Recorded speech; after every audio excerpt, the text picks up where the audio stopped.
Day 143, Job 29 through 31, Job's summary defense. Chapter 29, Job's summary defense. Past glory. 30, present groaning. 31, personal pity. The author, realizing the debate had reached a stalemate, maintains his silence rather than giving a third rebuttal.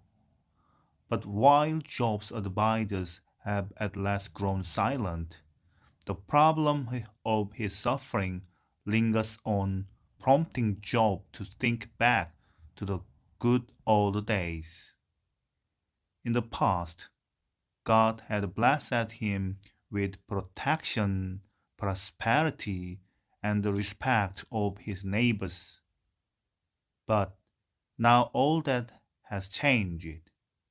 Poverty has replaced prosperity. Respect has given way to ridicule. Disease has destroyed his health and vitality.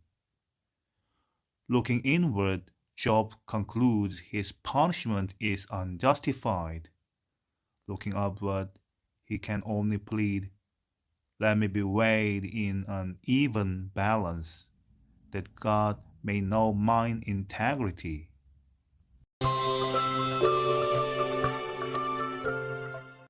Chapter 29.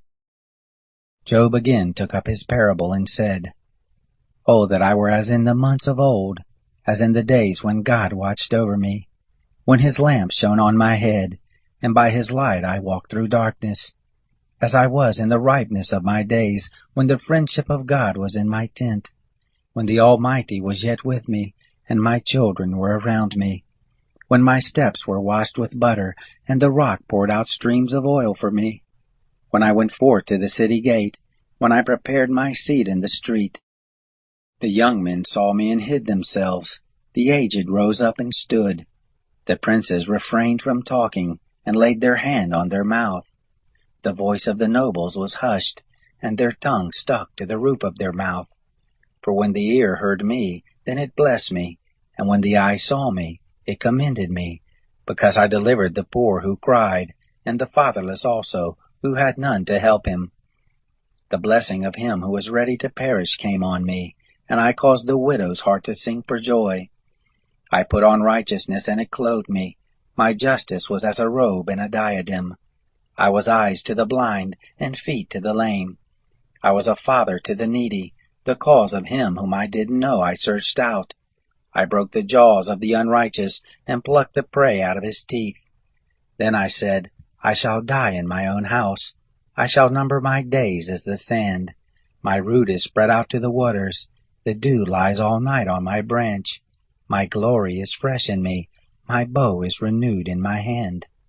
Men listened to me, waited, and kept silence for my counsel. After my words they didn't speak again. My speech fell on them. They waited for me as for the rain. Their mouths drank as with the spring rain. I smiled on them when they had no confidence. They didn't reject the light of my face. I chose out their way and sat as chief. I lived as a king in the army, as one who comforts the mourners.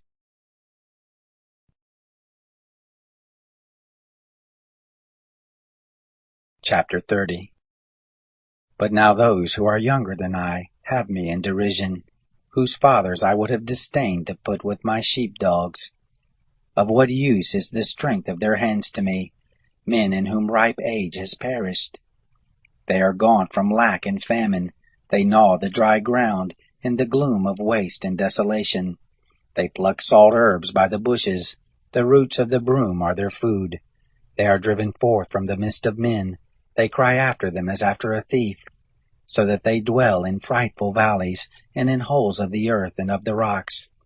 Among the bushes they bray, and under the nettles they are gathered together. They are children of fools, yes, children of base men. They were flogged out of the land. Now I have become their song. Yes, I am a byword to them. They abhor me. They stand aloof from me, and don't hesitate to spit in my face. For he has untied his cord and afflicted me, and they have thrown off restraint before me. On my right hand rise the rabble. They thrust aside my feet. They cast up against me their ways of destruction. They mar my path. They set forward my calamity without anyone's help. As through a wide breach they come. In the midst of the ruin they roll themselves in. Terrors are turned on me. They chase my honor as the wind. My welfare has passed away as a cloud. Now my soul is poured out within me. Days of affliction have taken hold on me. In the night season my bones are pierced in me, and the pains that gnaw me take no rest. By great force is my garment disfigured. It binds me about as a collar of my coat. He has cast me into the mire, have become like dust and ashes. I cry to you, and you do not answer me. I stand up, and you gaze at me. You have turned to be cruel to me. With the might of your hand you persecute me. You lift me up to the wind and drive me with it. You dissolve me in the storm. For I know that you will bring me to death, to the house appointed for all living. However, doesn't one stretch out a hand in his fall, or in his calamity therefore cry for help? Didn't I weep for him who was in trouble? Wasn't my soul grieved for the needy? When I looked for good, then evil came. When I waited for light, there came darkness. My heart is troubled and doesn't rest. Days of affliction have come on me. I go mourning without the sun. I stand up in the assembly and cry for help. I am a brother to jackals and a companion to ostriches. My skin grows black and peels from me. My bones are burned with heat. Therefore is my harp turned to mourning, and my pipe into the voice of those who weep.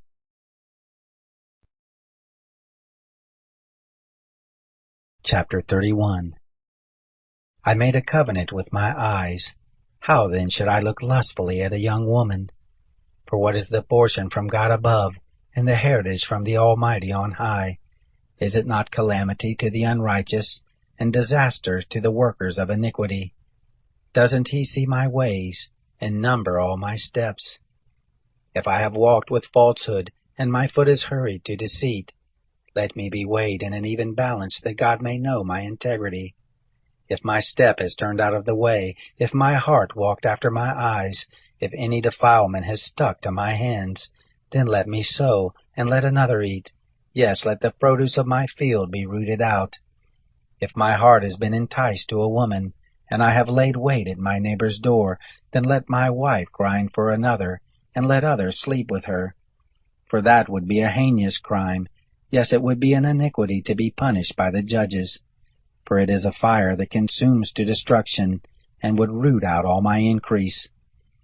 If I have despised the cause of my manservant, or of my maidservant when they contended with me, what then shall I do when God rises up? When he visits, what shall I answer him?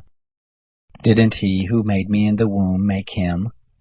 Didn't one fashion us both in the womb? If I have withheld the poor from their desire, or if I have caused the eyes of the widow to fail, or have eaten my morsel alone, and the fatherless has not eaten of it.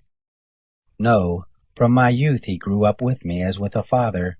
Her have I guided from my mother's womb. If I have seen any perish for want of clothing, or that the needy had no covering, if his heart hasn't blessed me, if he hasn't been warmed with my sheep's fleece, if I have lifted up my hand against the fatherless, because I saw my help in the gate, then let my shoulder fall from the shoulder blade, and my arm be broken from the bone. For calamity from God is a terror to me. By reason of his majesty I can do nothing. If I have made gold my hope, and have said to the fine gold, You are my confidence. If I have rejoiced because my wealth was great, and because my hand had gotten much, if I had seen the sun when it shined, or the moon moving in splendor, and my heart has been secretly enticed, that my hand would throw a kiss from my mouth, this also would be an iniquity to be punished by the judges, for I should have denied the God who is above. If I have rejoiced at the destruction of him who hated me, or lifted up myself when evil found him, yes, I have not allowed my mouth to sin by asking his life with a curse. If the men of my tent have not said, Who can find one who has not been filled with his meat? The foreigner has not lodged in the street, but I have opened my doors to the traveler. If like Adam I have covered my transgressions, by hiding my iniquity in my heart, because I feared the great multitude, and the contempt of families terrified me, so that I kept silence and didn't go out of the door. Oh, that I had one to hear me! Behold, here is my signature. Let the Almighty answer me. Let the accuser write my indictment. Surely I would carry it on my shoulder, and I would bind it to me as a crown. I would declare to him the number of my steps. As a prince would I go near to him.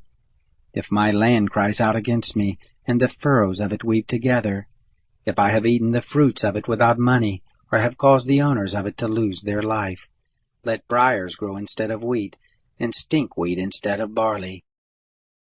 The words of Job are ended.